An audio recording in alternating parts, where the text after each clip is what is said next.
Hello, everybody. This is Friday night. Let's talk. Law enforcement trainers talk.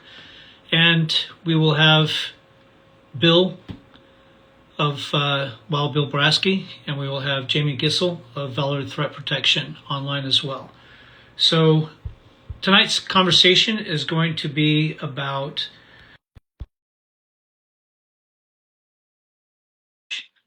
We're also going to talk about, as we work on that, we're going to include the idea of whether or not we're going to have we're going to talk about the concept of some people have been talking about regarding training to the least common denominator.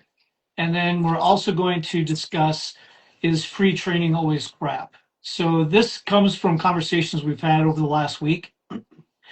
I had a post where I said that essentially that if all you have is free training, then your skills and knowledge is limited also. Actually, if your training is limited to nothing but free, then your skills and knowledge are limited also. And that's created some questions. I've had a lot more DMs that I've had people post asking about that. It's something that Jamie and I have a lot of experience with regarding free training. It's also something that we've talked about with some of the projects that Jamie's currently working on. I don't know if he's made that wide broadcast yet, but I'll leave that to him. And um, the other thing of talking about training to the least common denominator, whether that's something that we should consider or not. And I have very definite positions on all of that. I'm sure it's going to come as a surprise to a lot of people. And I'm going to take a break and let Jamie say a few things. What's up? Yep, glad to be here. Thanks for having me on again. Um, yeah, this is definitely a topic that piques a lot of interest on my end.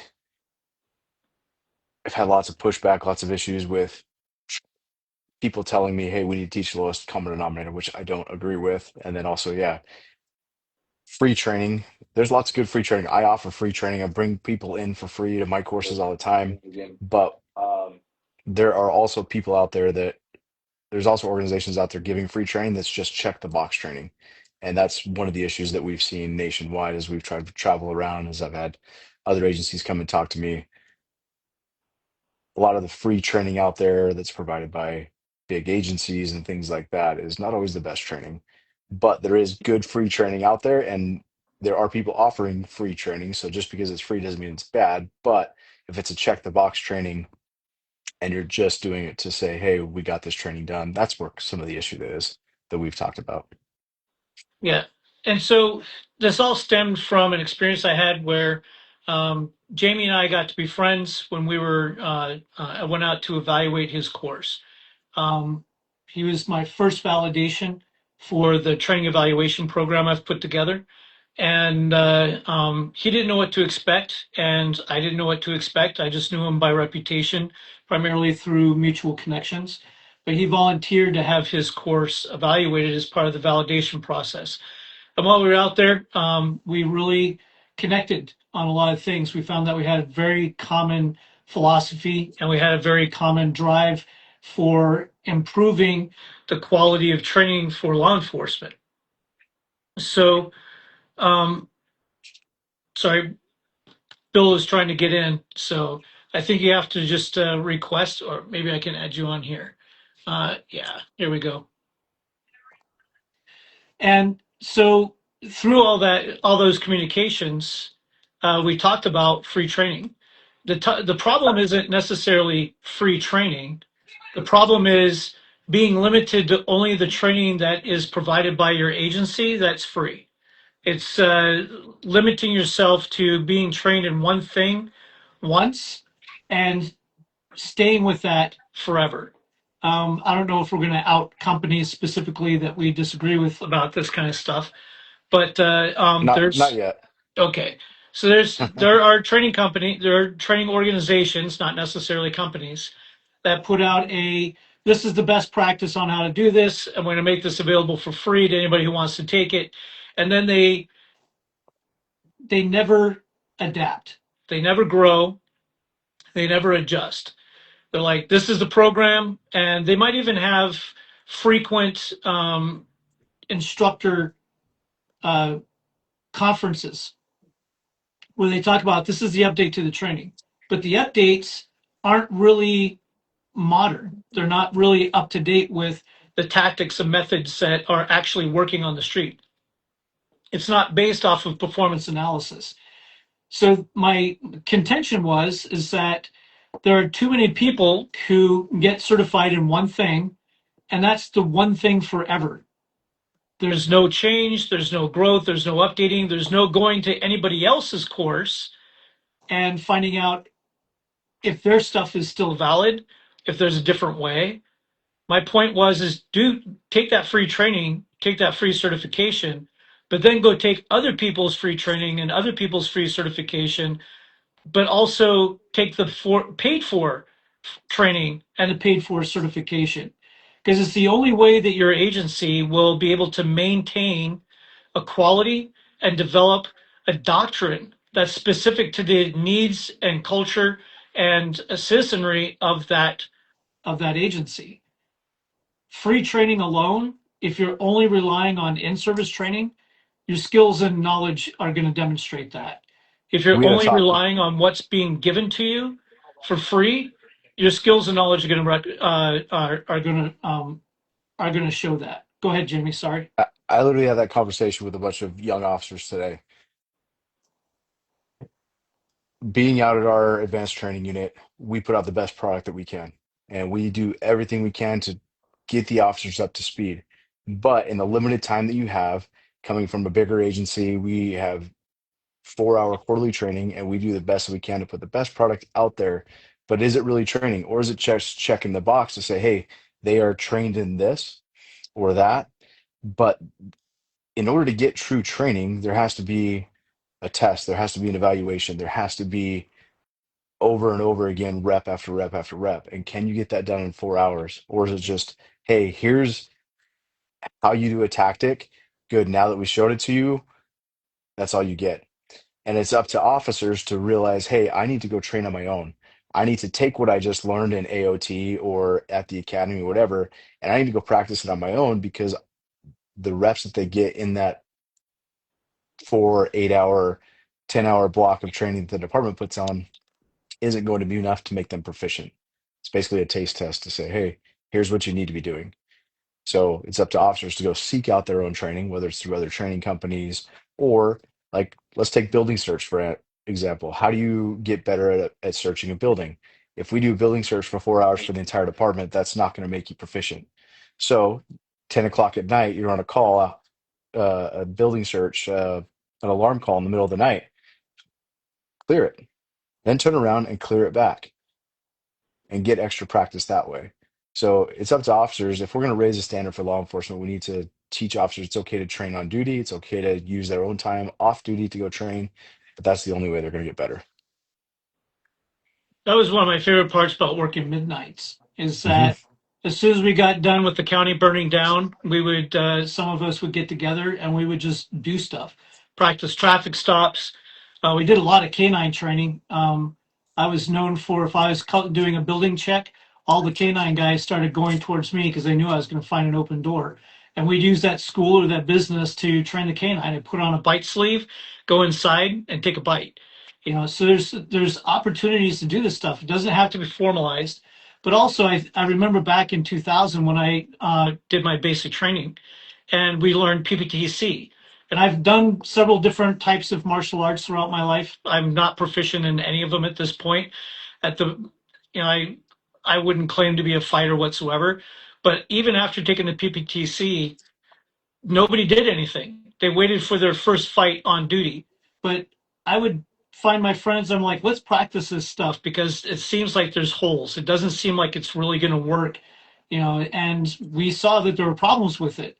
And ultimately, that's what got me medically released or medically retired from my sheriff's office is going to a PPTC general instructor course or a PPT, defensive tactics instructors course, and a guy went too hard on a full Nelson and blew out my C67 disc because nobody knew what to do. We were all practicing on each other, and there was no updates to how that training should have been comported. But and that's something I know that Bill can talk to at length about the quality of basic training in combatives. And you do something very unique with how you're doing your combatives training, aren't you? So we did at my first agency. It was pretty unique. And when we started that, the program that I'm affiliated with now was at its infancy. So that was at the beginning stages of it. At the department, what we ended up doing was we ended up getting essentially a membership to a local gym that the union would pay for every year, which allowed people to go to the gym on their own time, one or two classes a week for free. So we did that, and then people started to go to that, and then we wanted to bring more to the PD. So after a lot of legwork, we ended up getting it so that people could train on duty. As long as we were above minimum, you can come in for your shift and you could go train for an hour and a half and in the training area, and that counted as part of your shift for the day. And if you were going to do it after shift, you could do it and get comp time for it. And what we found from that is like probably similar to Jamie and other guys. Anytime there was a use of force, it was way more teamwork. It was way more efficient. It was way less injuries. I mean, we had people blowing their knees out just getting out of cars. So they were concerned about that, but they realized that the risk and the benefits of providing the training outweighed the negatives. And it was funny because what we did from there, we started to offer like free seminars, if you will, to any agency that wants to send anybody. It doesn't cost anything, and it would be like a Free. half a day, yeah, free. And it's funny because one agency in the state refused to send somebody, and then either shortly after or just before that, they had a use of force incident where the department was sued and they had to pay out a big chunk of money. And they chose not to send an officer because it cost them one shift of overtime. But they were okay with paying out that couple hundred grand to the dude that they got, a little overzealous with. So that was with that department, and then as the program officer survival series kind of became more well known and the position to open up at the academy, I kept like everyone else complained about training, and had made some change at a smaller scale. And then I was like, well, I got to shit or get off the pot. I can't complain about it and not do anything. So I took the job, and around that time was when the academy started adopting this program. And in order to, follow the guidelines of the program, it had to pretty much essentially go off of the syllabus for that course. So they didn't have a defensive tactics instructor. He retired. That was the spot that I filled, me and my partner. And we were affiliated with that program. So we were able to, the stars aligned with that one for me. But that's how that worked out with the academy. And now we have some restrictions, but for the most part, we're able to kind of do what we want with that. So you brought up a couple points too. Um, I heard you talk about free, Yep. but you also, sorry, my fidget. You talked about free, and you also talked about leading up. You started Mhm. doing things and you forced change without having to change policies and stuff. Now you went through the union and all that, but you started doing things even before that, right? Yeah. So, I mean, we talked about this a little yesterday, but for the people listening, what I found that worked really well there was not me going into the chief's office and saying, hey, like, what you're doing is terrible. We need to do everything over, just like what you talk about in the book. That's not what I did. I just kept training and kept getting proficient, and was tried to be the best, cop that I could. And as that started to happen, you kind of get some people that start to follow you, or they want to do that, and they want to, or the friends that you associate with. So now you have a little clique of people in the PD that you kind of jive with. And now you got a group of people that are getting better. And then you got the instructors that are taking people to do training, and they're like, oh man, I don't really want to do this anymore. And they see this group of people shining, and they're like, you know what? Hey guys, come along with us because we're going to start letting you do some things. And it's like, okay. And you facilitate it by being proficient, being dedicated, committing time to it. It might be a lot of your own time. And that was really the thing that I found effective. I think if I had taken a different approach, it wouldn't have worked as well. One of the things I did for my agency when I was a firearms instructor is I love to shoot, and anytime I could get to the range, I would go. And we had a range that was kind of open, but we had a key for the gate and all that. I just started posting, I'm going to be at the range at this date at this time. Come shoot. If you're there, we can work on stuff. If not, then I'm going to have a good day by myself on the range. And, it started out only a couple of people would show up, but eventually, routinely, you'd start getting larger crowds. And I would Mhm. work with them because I was, certified firearms instructor at that point. The people who wanted to do specialized stuff, I would have other instructors started showing up as well, and we would coordinate who's going to do what. The people who remediated or struggled or were afraid of their gun, I would take them aside and we'd work on drills. We'd work on ways of getting their qualification up, getting them more comfortable with the firearm. The other guys would set up what now is practical shooting. We'd set up barriers, we'd set up, all these different targets that they'd have to run between.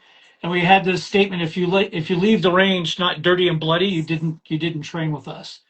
And it didn't take anything extra. A lot of people would show up on their own time. Some guys we had two zones that were country, and if one of them was zone 4 that had nothing ever happened. If it did, it was huge, but usually nothing happened, and that guy could come over.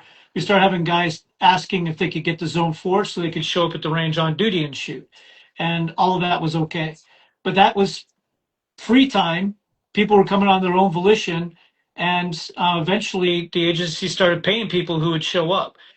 Even though it wasn't an official training day, I worked out. I started creating training documentation that got them credit for the time that they were actually at the range, and that's one of the ways that I kind of led up by just creating opportunities for people to show up and do stuff and build that culture of who wants to get better. It's on you to show up.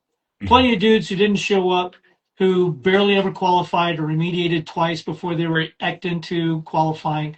But it was the younger guys, the driven guys. SWAT guys started showing up and started showing the things that they could do. And it really turned into a great experience. I think there's a couple things I took away from what both of you said. One is a lot of the leading up starts at the instructor level. If you want better officers, you have to be, yeah, if we want to raise the bar for our officers, we have to raise the bar for our instructors. Instructors that have a skill set, have worked on their skill set to get good at whatever that skill set is, but then also once you have that skill set to become available for the guys, right? So you have to be Yeah. able to say, hey, I'm going to be here this time and this time. How do we change the culture? Starts with the instructors. Make yourself available to the guys. And we did that majorly in our department as well. When I moved out to the training unit, we started getting guys to say, hey, can I come on Tuesday to do some building search? Yep, let's do it. Hey, can I come on Wednesday to do this? Hey, I can't do it Wednesday, but what about Friday? And guys started coming on their own, and we started just like you, Rick. We started developing this group of 5 guys, then 10 guys, then 15 guys, and now we have lots of different people calling us all the time to say, "Hey, can we do some sort of training? Whether it's jujitsu, whether it is whatever DT or whatever building search or active shooter training. Make yourselves available. The people will start to show up. They'll start to show up on their own time, and guess what? They start bringing their friends, and then their friends start to see, hey, they're starting to level up. I need to start leveling up. And that goes back to that lowest common denominator is we need to stop teaching to the lowest common denominator. And that is where we've been stuck in law enforcement forever because those guys are never going to want to train. And I love uh I can't Chris Palmer always says, Mm. hey, you have like the top 10%, they're always going to be good. They're always going to train, they're always going to push themselves. Then you have the middle area who they'll level up a little bit if they're being pushed. But then the bottom third, the bottom 10%, they're not going to want to do anything anyway. But if we raise the bar for the top, people are going to start going up with them. If we keep training to that bottom and the lowest common denominator, the people in the middle and the people at the top, they're not going to want to train because the training's going to be boring, the training's going to suck, and they're not going to level up their experience either. It starts at the instructor level, pushing the guys to get better every day. Yeah, the nice segue into a lowest common denominator too, by the way.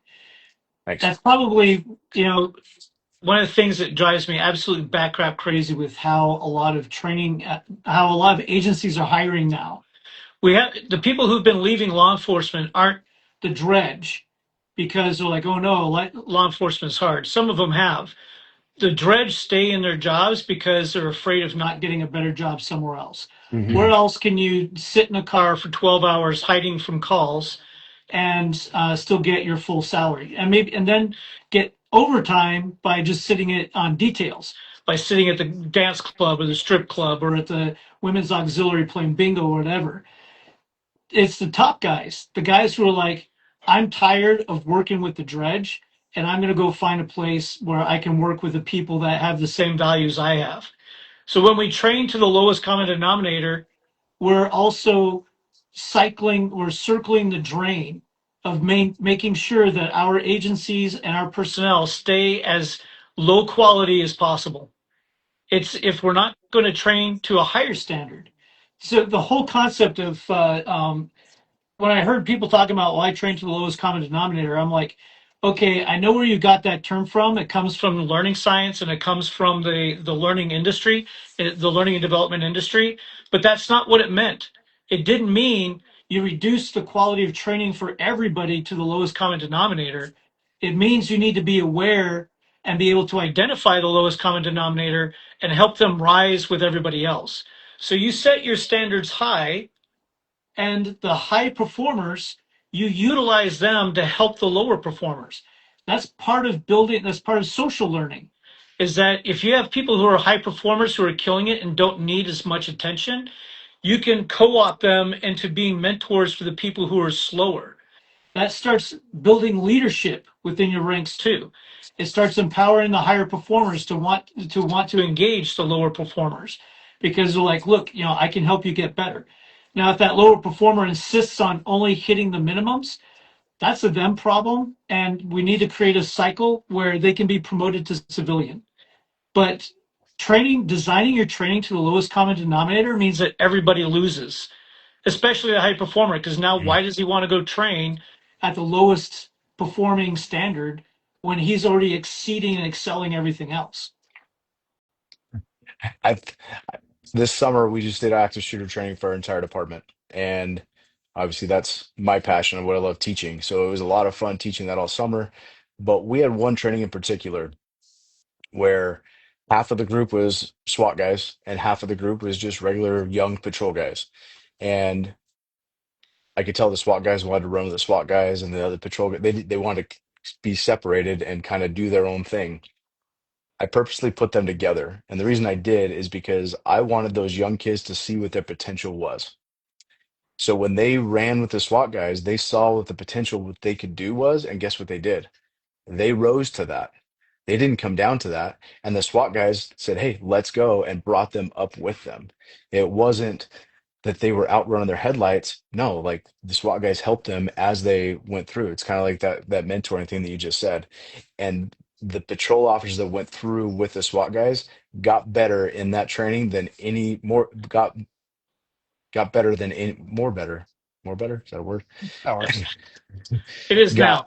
Got got better than any other group that went through because they saw what their potential was. And instead of staying at the lowest common denominator or staying average with the average group of people that they're with, they pushed themselves harder than anybody I saw at that patrol level and saw what they could do. And I think that's something that's important too, is like, hey, let's not just have this group and that group. Let's combine groups and let people see what their potential is and let them rise to that.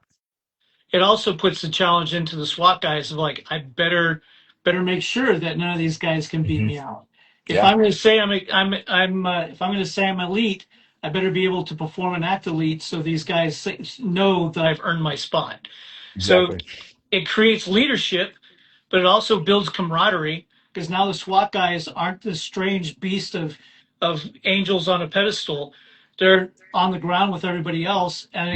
it gives all these people an opportunity to ask for additional information, to find other opportunities, to recognize each other on the street, that kind of stuff. Um, Real quick, a question that both of y'all would be very good at answering was asked by B Boogie 92. Do you have any suggestions for balancing time limitations with DT? We train to the lowest common denominator mainly because we don't have a ton of time to commit to DT. What do y'all have to say about that?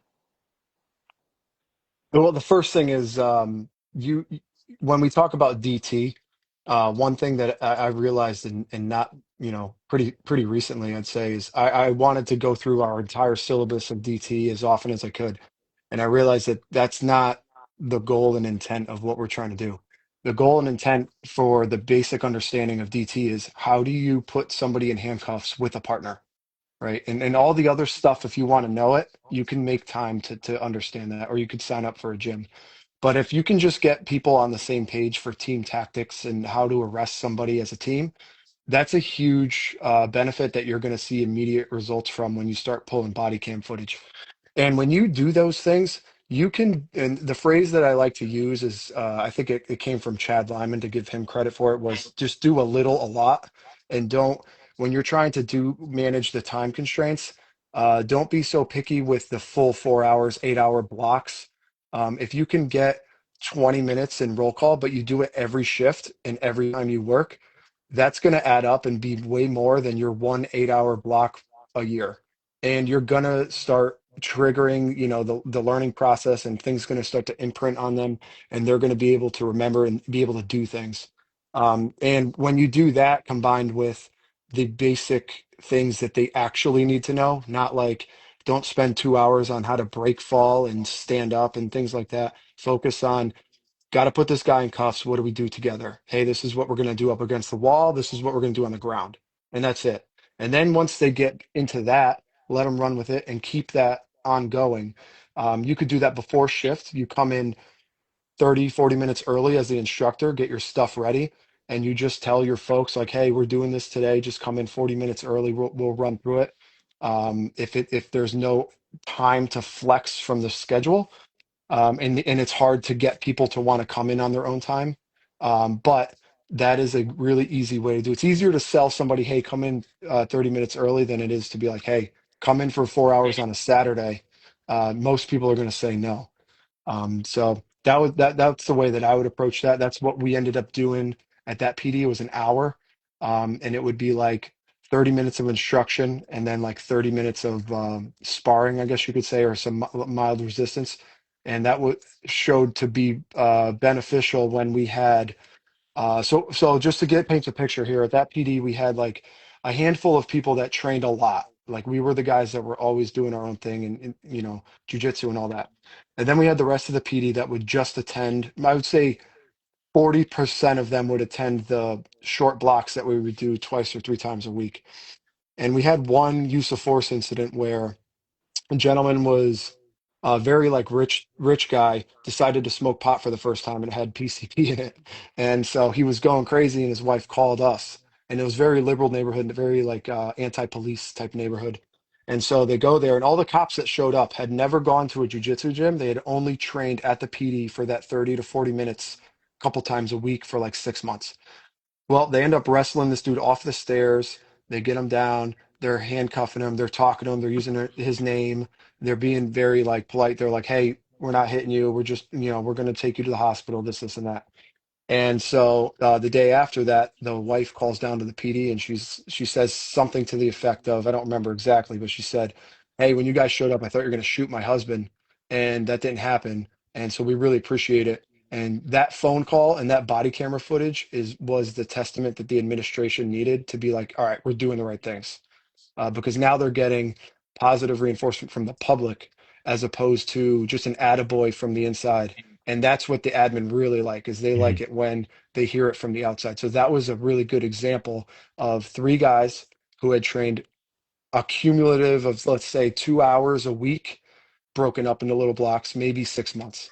And they were able to do that. No, none of the studs were there. They were just your average folks, and that's perfect. That's what we should be striving to get our Gen Pop patrol guys too. That's what I would say would be a good approach to that. Yeah, I agree with that. It's in DT, we get so concerned with how many different techniques can we teach, Yeah. when really, what is our job? Our job is apprehension. And let's Hmm. be honest, most officers, when they say they get in a fight, It's it's not a not a fight. fight. It's It's not a not a fight fight. at all. It's someone resisting arrest, someone that Yeah. doesn't want to go to jail. And so, what do we have to control? Control hips, control hands. Really, it's how do I control a limb? How do I control the hips? How do I keep this person down? And it's all team tactics. This is a team sport. How do we can do that? So focus on those things and not, okay, let's do 5,000 strikes. Yeah. Let's fight each other for the next 2 hours. And nobody wants to go to that. There are guys like Bill and I that like to do that and like to like turn it up a notch, but the Yeah. majority of the departments don't want to do that. So how can we simplify it to teach the guys that don't train? And we were able to do that with our department. We're really lucky within our department. Our chief owns his own jiu-jitsu gym, and he's like really pushing what we're doing.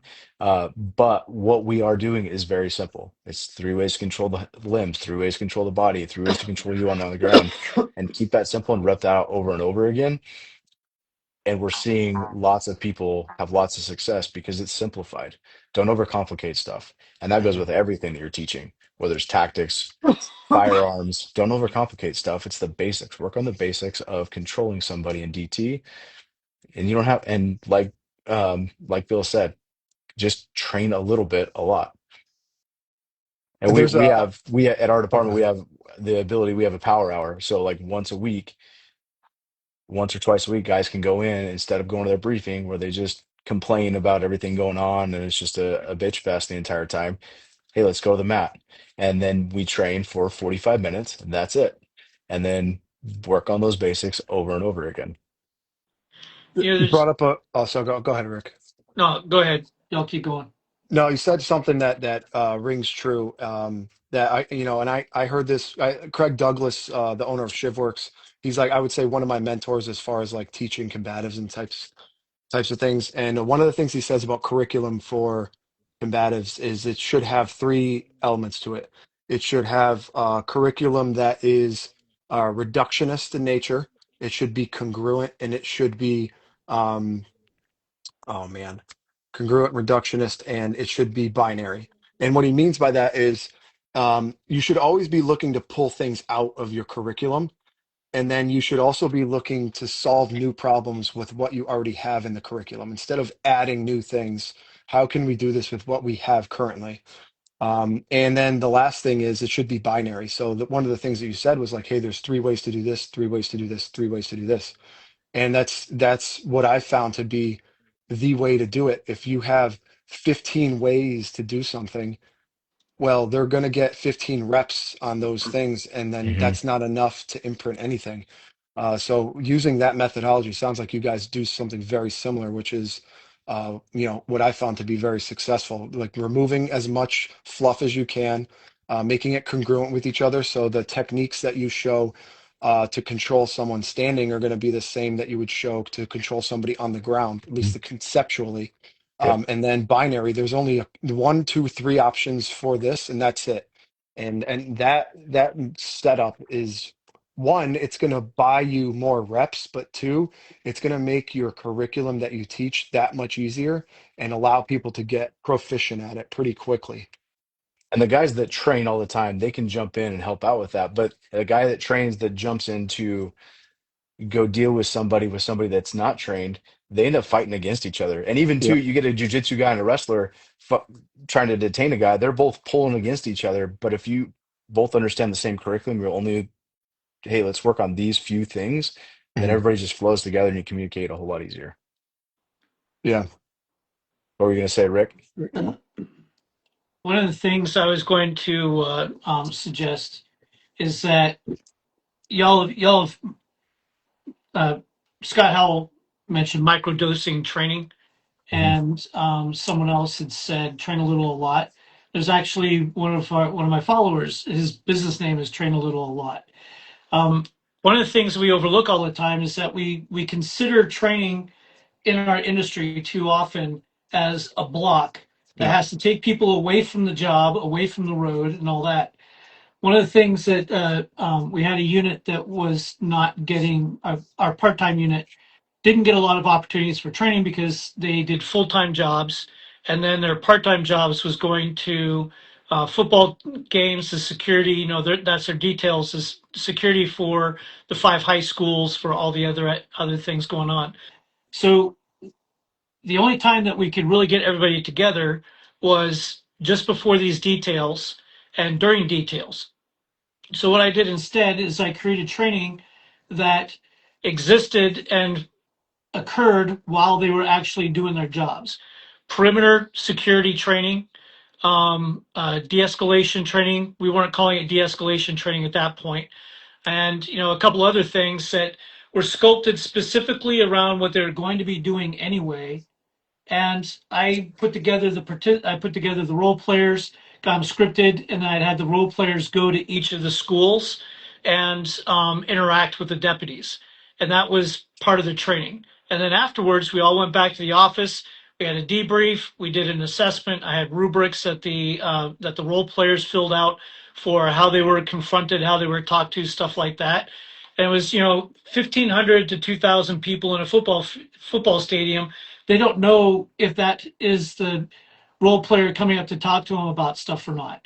One role player would come up and say something stupid like, he did it. He's the one that you should arrest, sir. Ha ha ha. How would they react to that kind of stuff? Versus, I've got a problem. My boyfriend's following me. I think he's here. Can you walk around with me and help me make sure that the place is safe? Or can you walk me to my car? Those kind of things. So we need to get out of this idea that training is an event that happens at one time in a sterile environment. We can create training opportunities while people are working. Gets a little harder depending on how busy the night is, but like we were talking earlier, one of the main reasons I like working midnights is because we could invent stuff. One of our favorite things to do was we had LoJack in our cars, and we would put the test kit in our sergeant's car, and the sergeant would drive around like they were a stolen vehicle, and the new guy who was just issued the LoJack car was tasked with hunting down the sergeant. They thought it was a real car.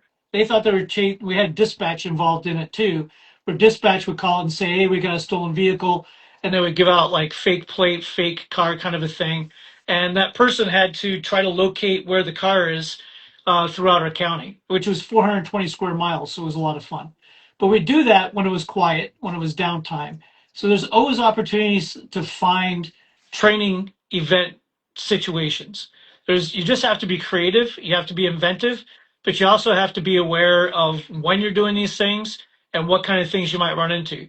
You might not want to do force on force scenario training on duty in the middle of a neighborhood. That might go wrong.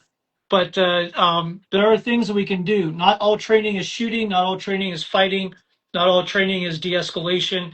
There's lots of stuff that we have to do as law enforcement. Set up a basic investigation, set up a basic report writing, things like that. There are things that we can do to take a lot of the dead time, because there is dead time in every shift, every city, every agency. There's a moment where there's dead time that we can take advantage of. It's just maximizing it if we really want it. The other, Yeah. Rick, another thing that comes to mind when you were talking about that, and then the other gentleman's question about the making time for it. Something that people often overlook too is they look at things siloed in and of themselves, like DT and simunitions and active shooter and this and that. And a lot of the times you get the trainings that nobody really enjoys, like your, I don't know, like your case law or the things that most people will sit in front of a PowerPoint and do. And another thing that the admins like is to be more efficient with time, and that's the thing that they can kind of steer decisions towards. So people there's nothing wrong with creating multiple performance objectives that cover different areas that are within the same training block. So like if you're doing a simulations training and you can also hit your de-escalation training because you're going to try and talk down an EDP and you're going to get that. And then you also get your shooting decisions in there and you get your, um, you know, something else, whether it's driving to the call, you can get your, you could layer things like that and interleave, if you will, to try and hit those blocks as opposed to be like, all right, we have this de-escalation thing for 3 hours, we have this DT for 4 hours. If you break that up and you do that over time, you're going to hit all of those areas with combined scenarios and training that can chip away at that over time, as opposed to doing it all at once.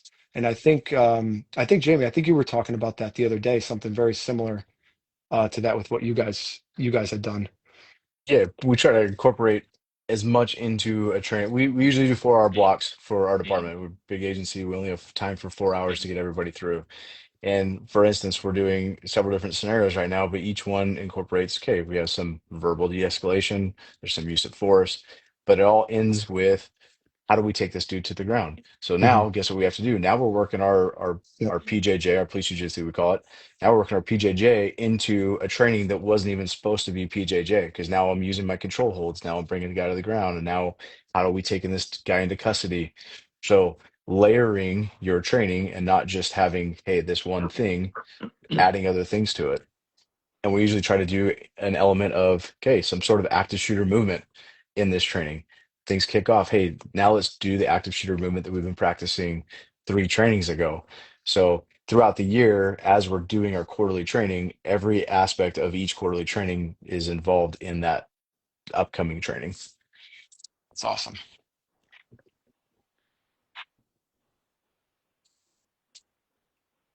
Um, Another one of the things that we were talking about as far as like leading up and is leading, how do we get people to buy into what we're doing as far as both at the officer level, the mid-level managers, and then the chiefs. Everybody has a different why. You know, the Mhm. officers, they want to get better at the job. So when we're trying to lead up, when we're trying to change, we're trying to raise the bar, teach them things that they're going to buy into because they like the tactics, they like the movement, they like whatever defensive tactics or whatever you're doing. Get their buy-in first. Then you start to see the change in them. Now you can start to bring that up. What do the mid-level managers want? Well, they want those guys to be proficient at what they're doing. What does command staff want? They want the money. Where's the money coming from? How much money is it going to save me? And so when you're trying to sell different tactics, when you're trying to sell different trainings, when you're trying to sell whatever you're trying to do, sell to whoever your audience is at that time. And then also have an answer to whatever group you're selling it to, have an answer to whatever questions they have before you even get there. Yeah, we talked about No, that. Oh, go yeah, ahead. go ahead. Go ahead. Go Uh, ahead. I was going to say, we talked about that last night. Mhm. You never go to them and tell them what the problem is. You go to them and tell them what the solution is to a problem that they might not know exists, Hmm. and then have all the answers for when they start trying to tear your solution apart. Um, another story from law enforcement days was in Virginia, you get 40 hours of training every 2 years to maintain your law enforcement certification. My friend was the training manager, and he said that his biggest frustration was every year, December 1st, he would have it about 10 to 25% of the guys in the agency would show up at his door and say, "I need 40 hours of training by the end of the month because I'm going to be decertified in January." So I knew that was a problem. Nobody was fixing it other than mad scrambling and spending a lot on overtime. So I created a program that I called Second Saturdays, where on Saturdays, on my day off, I would go to the academy, open the doors for an 8 hour training. I created a 12-month schedule. Every second Saturday, we had training opportunity that people could go to that reduced the reliance on overtime, that people would get paid for going to on their own time. And it didn't interfere with a lot of patrol. It didn't interfere with the academy because they were shut tight on a Saturday. So when I came up with this idea, I got along with everybody in my agency. I didn't get along with everyone in my academy.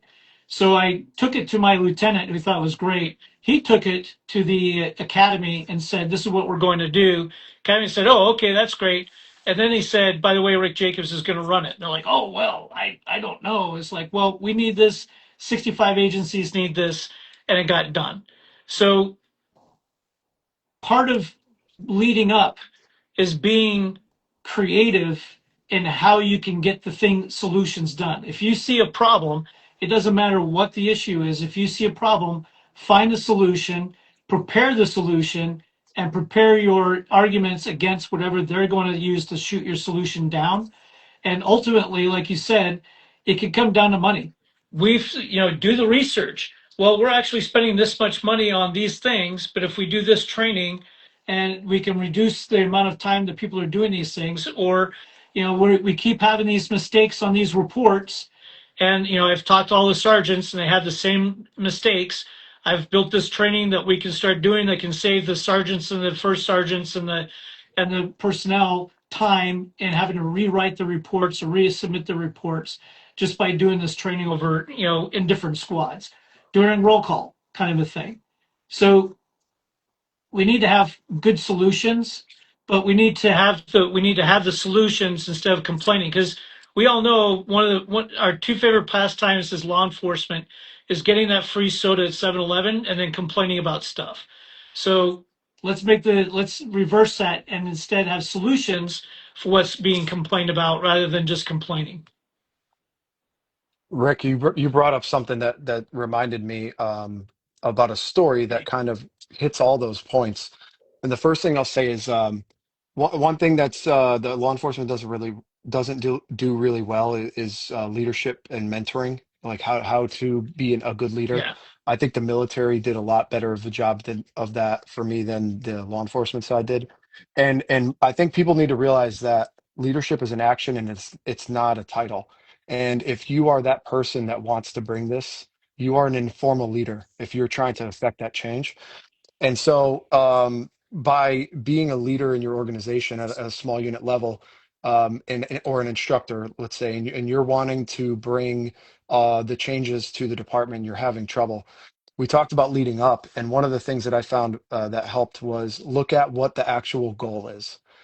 Like the very true goal of doing that is to get the people that are bad better and to bring the lowest common denominator up to the Gen Pop level, as opposed to getting all your buddies and your high speed dudes better than they are and getting them time in the range. And so that same agency that we did the combative stuff for, once that started to work out, they kind of I had a little buy-in, and then I developed what I called a handgun improvement course. So this was around the time where we were going to transition to red dots on pistols. So I'd done the proposal for that. It had gotten approved. We're waiting for the guns to come in.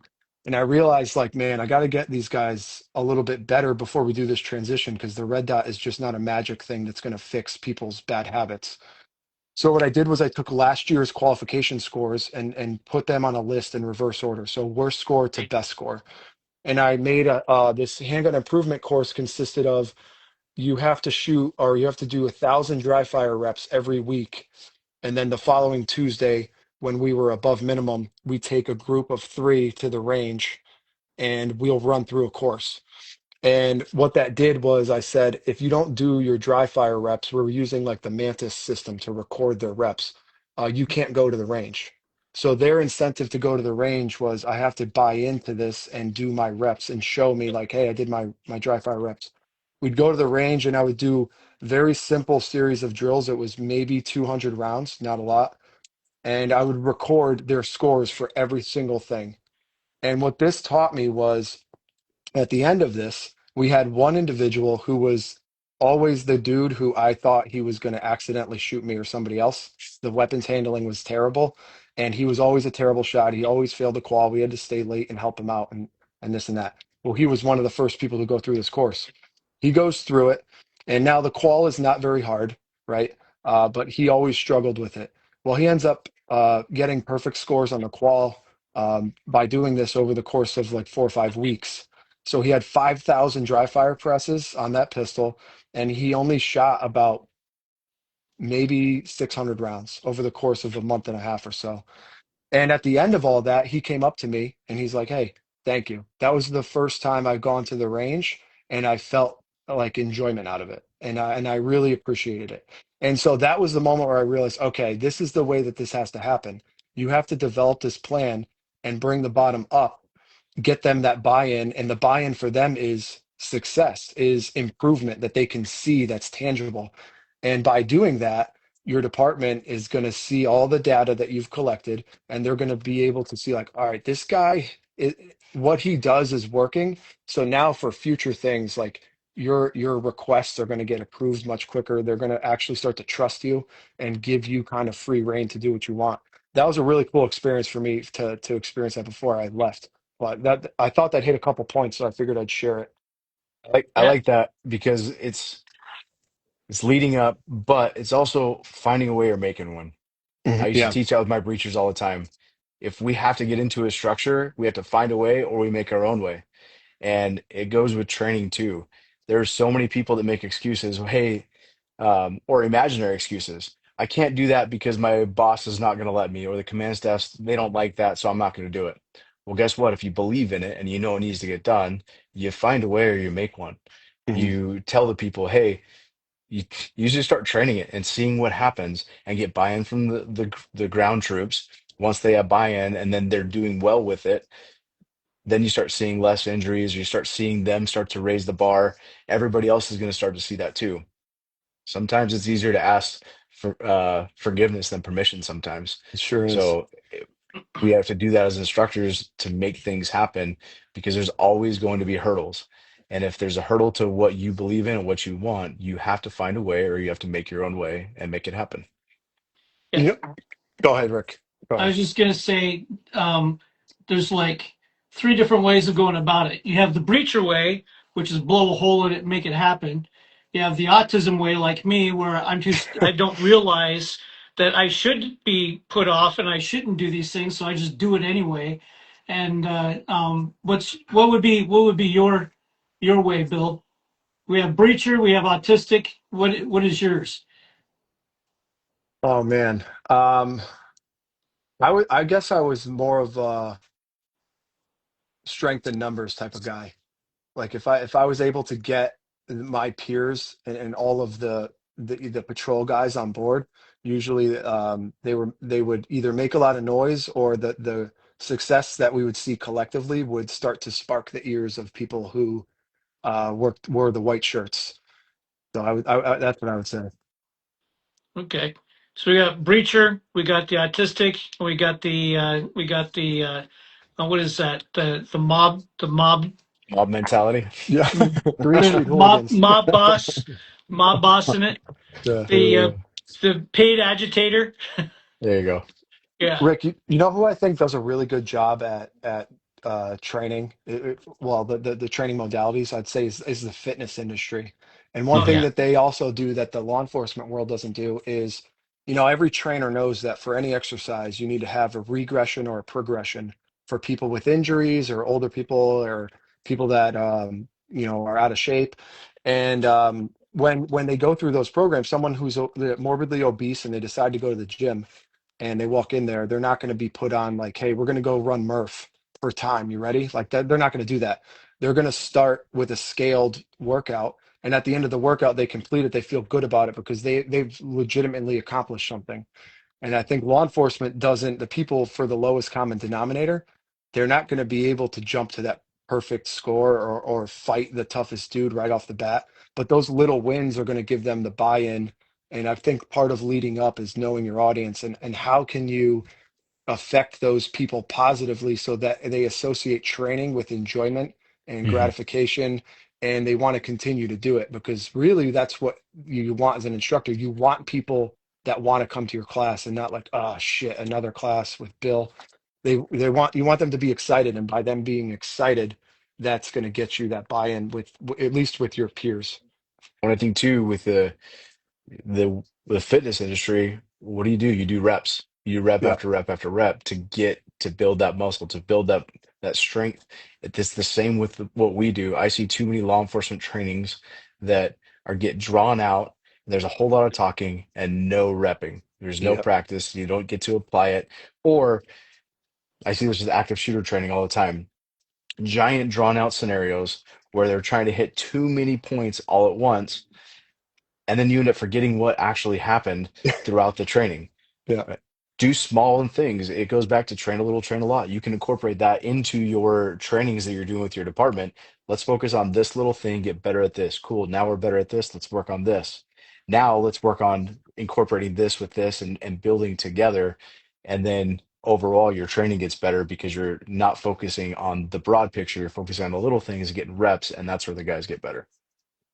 Yeah, Adam Hayter actually said positivity and progress is contagious, and I think that's a key aspect to it Hmm. because that's the thing that the three of us have in common is that we see training as an opportunity to lift others, where other people see it as an opportunity to be a drill instructor. Yeah. Hmm. You're not going to get that buy-in, and you're not going to get people motivated to show up if you're going to yell at them and belittle. Um, they have to show up and feel like it's fun. That's fine. Fun is a good part of it, but they have to feel respected and seen. And we need to address it with empathy instead of like, why the hell can't you shoot, man? You're freaking 65 out of 70 all the time. What's your issue? Instead saying, okay, I see that you're doing these kind of things. I can tell by looking at your face, you're like terrified and you're just trying so hard to just get it here. Let's try these things instead and see what happens. If people feel like we're a partner with them, if they're participating in their own training and not just being screamed at or yelled at or belittled, I think that goes a lot further for building that leading up because leaders aren't are the leaders are not going to be the ones that are yelling and screaming at people to get them to do things. That's a manager. A manager Hmm. motivates with fear. Leaders motivate with empathy, compassion, and with a genuine interest in someone's success. And there's a time for the getting on somebody, but the majority of the time, hey, I want you to get better and I want you to know that I want you to get better. And that's when you start to get the buy-in when they trust you and they believe that you want to help them instead of screaming and yelling at them the entire time. Yeah, One of my good buddies, he's I'd even throw him up there as like one of the best law enforcement trainers that I personally know. And he runs the range for the state police, and he has a really good crew of guys, and that's all that they do. And I've been to a bunch of his trainings for recruits, and typically for recruits, the instructors are saying like either demeaning stuff or they're chewing their ass about something and thinking that they're still a drill instructor while they're on the range. And so I'm watching my buddy run this line, and this kid's having a problem. And I noticed the second that he notices somebody having an issue, he immediately goes over to him and it's like, "Hey, man, try this out." He's like, "I'm going to put my hand on your hand and I'm going to press the trigger. I want you to follow the pressure of my finger." And he's like, the second he noticed an issue, he's like, "I have to correct it because that's going to be a bad rep Hmm. imprinted on them." And he approaches it like a regular person, like, "Hey man, check this out." Even though they're a recruit in the academy, that recruit instantly is going to listen to what this guy says because he treats him differently with respect than any other instructor there. And so they now that's that buy in there. Once they get that respect, like, "Hey, we're the same. I'm just Hmm. a couple of years ahead of you." They're going to listen and they're going to follow you. And they that comes back to a saying that I heard early in the Marine Corps was if you're a leader in an organization, if you're a leader in a unit, if your people fear you, they'll fight for you, but if they respect you, they'll die for you. And Hmm. I think that reigns true, to scalable, but to law enforcement, where we need our students to be respected and feel like they're not like second class citizens. And we need to make sure that we're addressing issues when we see them happening and not let them continue to build on them and then be like, "Oh, why are you so messed up?" It's like, well, I did 300 reps that you told me to do wrong, and now I'm still here. So, Hmm. No, I think that's perfect. You, in order to get the buy-in, they have to trust you, they have to respect yeah, you, and then they'll do they'll follow you to the end of the earth.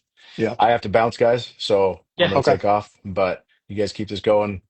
Thanks for having another one. It's good. yeah. It's good Yeah, talking to you, Jamie. I was actually going to say, what's your final thoughts? We're going to go ahead and limit it to an hour, or Yeah. we'll just ramble for 2 or 3 hours like we do on our phone calls.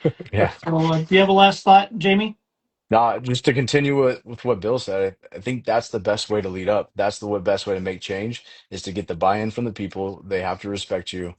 And in order to do that, they have to trust that you have the skill level, that you have the expertise, and don't overcomplicate shit. Keep it simple so that they can understand that they can do it, and then you'll get that buy-in, and then that's where the change starts to happen. Absolutely. Thanks, America. man. We'll catch you later. All right, see ya. All right, man. See ya. Bill, what's your final thought? No, I think that was a good one to end on. I think leading up, like be the change you want to be in the organization, and really look at what your goal is, and your goal shouldn't be to get more training. That's not specific enough for, attaining. It should be looking at what are we trying to actually do here. Let's get the people that are deficient better. Let's treat them with respect. Let's get them to enjoy training. And by enjoying training, it's just meaning that they're going to find some success in that evolution and not just get shit on the whole time. And they Yeah. find success there. That's their buy-in for you as an instructor, and that's their buy-in to come back the next time. And then that person is going to be more apt to do those things, like come in on a Saturday, come in a couple, 30 minutes before shift, and you're going to be able to get a little bit more out of that. I think that's a good note to end on. Yeah, absolutely.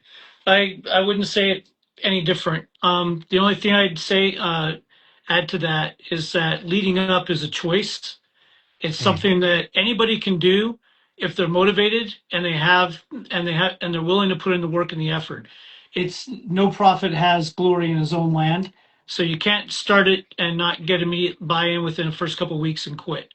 It's a long slog. Yeah. It's a tactical. It's actually not even tactical. It's a strategic plan that you have to execute. In my book, the last chapter is what do I do now? The whole book is a perfect world scenario of implementing. I did not pay him for that, but I No, appreciate I it. did. I bought it. Uh, I talk about that. That was kind of like the little surprise at the end of the book that I wasn't really telling people about. Is that Hmm. you go through the whole book, you see this perfect world scenario that seems really impossible and difficult to implement. So what do you do now?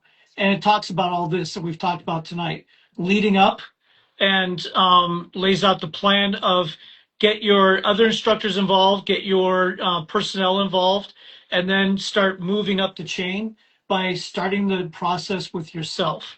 So I think this was a great conversation. I think we hit all the points. Leading up means that we do not train to the lowest common denominator. Hmm. All it is built-in failure for everybody else, and it does include. Uh, I just totally spaced the other point. The um, leading up, lowest common. Oh, and free. Free is Yeah. okay. It Yeah, it just is. can't be the only thing. Free has to be one of many things. If you're going to get free training on active shooter, take other people's free training on active shooter and then pay for a course on active shooter and Hmm. build your own knowledge, build your own doctrine. And that's how you start. And it's all part of leading up. So probably should have just stayed quiet after Jamie and you talked, but No. there we go. No, I think that'll bring us good into the next one, because I think, once that step is done, the next thing is formulating your plan and your evaluations and things like that, like the SWOT method that you were talking about. Right. That there'd be no way that the things that I did would have been successful if I had just made it up and not recorded anything and didn't evaluate performance. The administration, they want a product to show, hey, what did this yield us as an agency? And you need to be able to provide that. If you want to be able to have a seat at that table and have the big boy talks, you got to Yeah. come with something.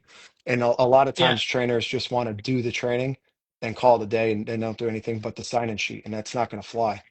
We have to have data. We have Yeah. to have so, and data starts now.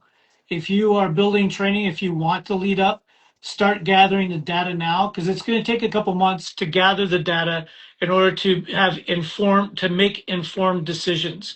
If you Hmm. just go in and say, I see this problem, here's the solution, and they ask, why is that a problem? And you have no data, you've just lost all credibility. So Yep. and that's performance data. How many, if people are making mistakes on reports, what are those reports? What shifts are doing those mistakes? What are the mistakes that they're making, and who is it that's complaining about it? Because if it's just one dude who's screwed up all of his reports, that's not training. That's counseling. Yep. So you need to gather your data. You need to be able to define what the performance is that you want to fix based on what the performance is now. So all that stuff has to be in place as part of your plan. Like you said, you can't just run really willy-nilly into it and say, okay, this is the way we're going to start shooting. Why are we going to start shooting that way? You've got to have your research, observation, and analysis. That's a good way to end that. Yeah, Yeah, that was good. awesome. Yeah, this All was a right, good talk, man. man. Well, I appreciate you popping in. We Yep. appreciate Jamie, and we appreciate everybody who's tried to come in. Um, I don't know if we've been having problems. I've had a couple of people reach out to me on DM saying that they were not able to join. So Oh, really? the most we had was like 17 people on at one time. And I Okay. had people say, I keep trying to get in and it says the video is not available. So we're going to look into that. But just so everybody knows, these are going to be posted on my YouTube channel. I will start posting links for these. And so you can come back and follow these. And we have plans starting in January. Something huge is going to come about that nobody else is doing. And we're excited about it. Yeah, it's So gonna be great. thank you, everybody, for popping in. And we will see you most likely next week. Yes, sir. Bye, y'all. See ya.